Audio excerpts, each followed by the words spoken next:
Ah, la famille s'est mélangée, hein, vous voyez ça là. Moi-même, j'ai dit ici que l'Iran ne pouvait pas gagner cette guerre. Chers frères, chers camarades. Mais j'ai l'impression que je me suis trompé, hein.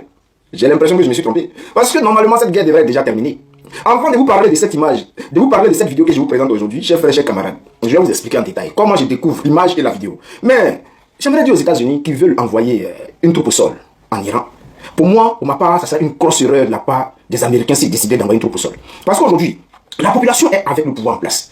C'est-à-dire le peuple iranien a épousé au moins, ils sont au moins 70%, mais 80% de la population qui ont épousé le combat aujourd'hui des dirigeants iraniens, ceux qui sont au pouvoir aujourd'hui, ceux qui mènent ce combat-là. Donc, si le peuple est avec l'armée qui dirige le pays, imaginez-vous que les Américains envoient des troupes au sol. Mais les jeunes, on ne sait jamais s'ils sont armés. On ne sait jamais s'ils ont armé tout le pays. Parce qu'on a vu le peuple aller pleurer le guide Ayatollah et tout. Donc aujourd'hui, si l'Israël et les États-Unis décidaient d'envoyer une armée au sol, des troupes au sol, mais je vous jure que ça a tellement mal s'est passé pour les Américains, les soldats qui vont aller au sol. Pourquoi je vous dis ça? Mais moi je pense que les États-Unis, comme je l'ai dit hier ici, j'ai l'impression qu'ils nous ont toujours menti. Hein. Vous vous êtes déjà demandé pourquoi l'Iran et les États-Unis se détestent autant? Spoiler, ce n'est pas une simple histoire de démocratie. Tout commence dans les années 50.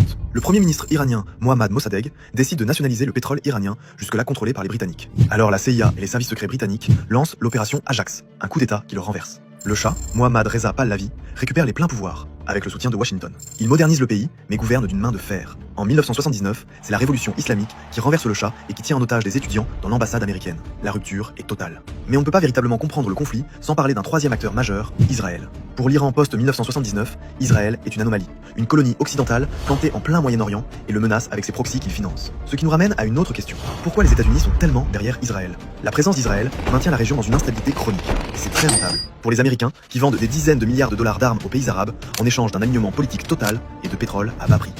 Parce que ils ont bombardé le guide, ils ont tué le guide Ayatollah.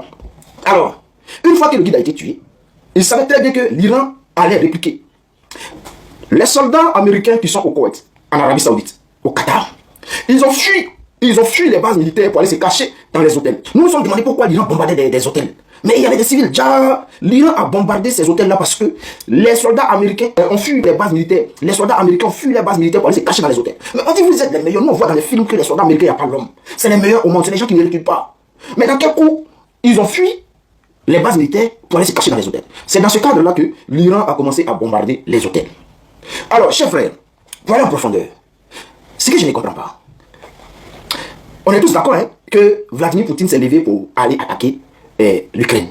Une fois que Poutine a attaqué l'Ukraine, tout le monde entier, les Américains, les Européens, ils se sont tous mis ensemble pour mettre des sanctions contre la Russie. Ils ont mis des sanctions à la Russie. Il y a eu même un mandat d'arrêt international contre Vladimir Poutine. Je ne comprends pas. Donald Trump s'est levé pour aller attaquer l'Iran. Mais les Européens refusent de condamner les Américains et les Israéliens. Non seulement ils ne condamnent pas l'acte, mais ils ne mettent pas de sanctions comme ils l'ont fait pour la Russie. Parce que, quel que soit ce qu'on peut dire du pouvoir d'Ayatollah, s'il maltraite son peuple ou il ne maltraite pas son peuple, quel que soit ce qu'on va dire là, ce sont les Américains et les Israéliens qui sont levés pour attaquer, c'est eux qui sont levés pour aller tuer les guides et qui ont commencé à bombarder le pays. Pourquoi il n'y a pas de sanctions contre Israël et les États-Unis? C'est ce que je ne comprends pas. La grande France, au lieu de se lever pour dire, bon, comme les Américains, vous venez d'attaquer un pays qui ne vous a rien fait, l'Israël, vous venez d'attaquer un pays qui ne vous a rien fait, alors nous là, on vous met des sanctions. L'Union européenne vous met des sanctions contre les États-Unis et l'Israël. On ne voit pas ça. On voit plutôt Emmanuel Macron qui s'apprête à envoyer je ne sais pas quoi, qui veut faire quoi. Mais Macron, écoute-moi très bien. Vous voyez cette image-là? Je vais vous expliquer. J'ai vu l'image, tout de suite quand j'ai vu l'image, je me suis dit, ah ça c'est IA. Mais vous connaissez ma curiosité. J'ai décidé d'aller en profondeur et de creuser pour savoir si l'image est réelle ou c'est une fausse image. Alors, chers frères, chers camarades, ça va vous étonner. Ça va vous étonner, ça va vous choquer. Mais, quand j'ai commencé à mener mes recherches, dans un premier temps, je vous explique. La dernière fois qu'on a vu des systèmes de défense russes au Burkina Faso, où on a vu des systèmes de défense S-300 au Burkina Faso, j'ai décidé de mener mes recherches pour savoir si c'était des vidéos IA. Et effectivement, IA m'a dit ça, voici pourquoi, voici comment, voici comment, voici pourquoi, voici pourquoi, et ce sont des vidéos IA. Mais cette vidéo-là, j'ai effectué les mêmes recherches pour savoir si c'était une vidéo IA. Alors, l'algorithme est incapable, l'algorithme IA est incapable de me dire si la vidéo est réelle ou c'est IA. Donc c'est à moi-même de juger et de voir si cette vidéo est IA ou c'est une vidéo réelle. Alors, quand moi je regarde tout de suite, je me dis que non, ce n'est pas réel. Mais il y a quelque chose qui est bizarre. Et c'est ce qu'on va essayer de démontrer, on va aller en profondeur. Alors, lorsque je mène mes recherches, je pose des questions. Je crois que j'ai commencé d'abord sur la photo. J'ai commencé sur la photo, j'ai commencé à chercher pour savoir, est-ce que, même si cette vidéo était IA, est-ce que l'Iran posséderait une arme capable de causer de tels dégâts? Et ce que vous voyez aujourd'hui là, vous voyez ces attaques là. On va écouter d'abord cette petite vidéo d'abord, et puis après, on va aller en profondeur.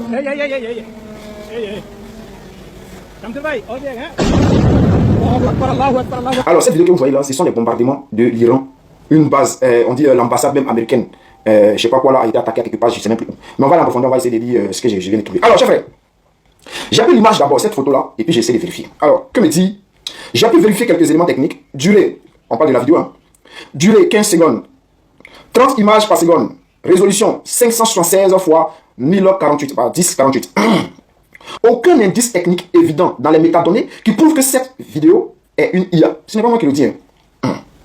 Mais, attention, les métadonnées seules ne permettent pas de savoir si une vidéo est générée par IA aujourd'hui.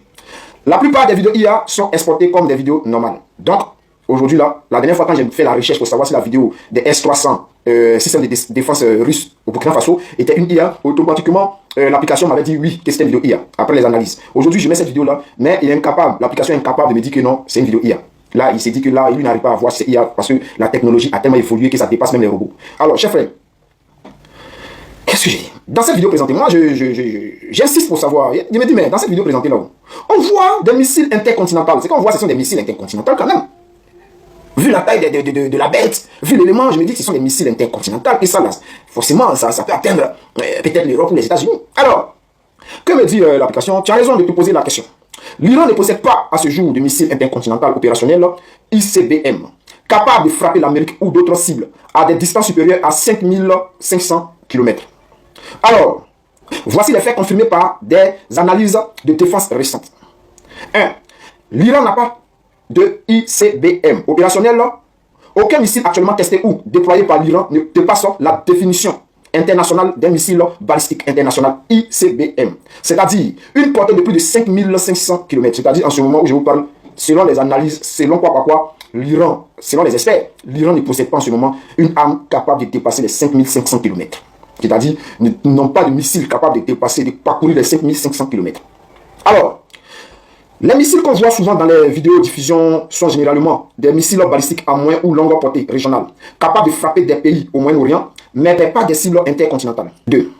L'Iran a une grande variété de missiles. L'Iran possède un arsenal qui comprend missiles balistiques à courte portée, SRBM, par exemple, FAT-110, 300 km, missiles moyenne portée, MRBM, comme Qassem Bassi, 1200 km, ou Garde 110, 1800 km à 2000 km. Longue portée régionale, Koramachar, les gars, j'espère qu'ils prononcent bien les noms, Koramchar, 2000 à 3000 km, qui peut atteindre l'Israël ou l'Europe du Sud, théoriquement, mais n'est pas un ICBM. C'est-à-dire, l'Iran a des missiles capables de toucher l'Europe du Sud. L'Europe du Sud.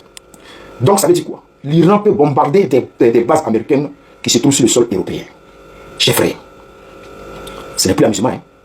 Ce n'est plus amusement. Et selon les informations pour l'instant, l'Iran ne demande pas l'aide de la Chine. L'Iran ne demande pas l'aide de la Russie. L'Iran continue son combat et se dit que l'Iran, lui tout seul, peut gagner sa guerre. Pendant que l'Iran riposte en balançant une attaque massive sur l'entité, secoue toute la région, envoie une combinaison de missiles hypersoniques et à tête multiple, puis clame que le détroit d'Ormuz est verrouillé et menace de couler tout navire qui oserait passer par là, les États-Unis tirent la sonnette d'alarme. Ils veulent que leurs ressortissants quittent immédiatement 14 pays dans la région. Ils exigent que leurs ressortissants partent rapidement par voie commerciale, parce que pour eux, la situation devient explosive. L'Iran cible particulièrement le Bahreïn, car le Bahreïn abrite la base navale où est stationnée la 5e flotte de la marine américaine, une importante présence militaire des États-Unis dans le Golfe. Et ce pays est politiquement fragile. Une grande partie de sa population est chiite et de culture proche de l'Iran, alors que le pouvoir est sunnite. Cela crée des tensions internes et donne à l'Iran un argument pour s'intéresser au Bahreïn. C'est pour cette raison que le régime bahreïni a déployé des véhicules militaires et des unités de l'armée, y compris des forces anti-émeutes dans la capitale Manama à travers le pays le 2 mars, en anticipation de manifestations ou d'une possible révolte populaire. Hier, les agences de sécurité maritime ont confirmé plusieurs attaques sur des navires dans le détroit d'Ormuz. Lundi 2 mars, les gardiens de la révolution iranienne annonçaient avoir touché un pétrolier chargé de pétrole lié aux États-Unis avec 3 missiles anti-navires et promettent qu'ils continueront à le faire. L'Iran a confiance à sa capacité militaire Donc, pour l'instant, ils ne demandent pas de l'aide. Alors, chers frères, les analyses sont trop, hein. Donc, est-ce que je dois vous lire?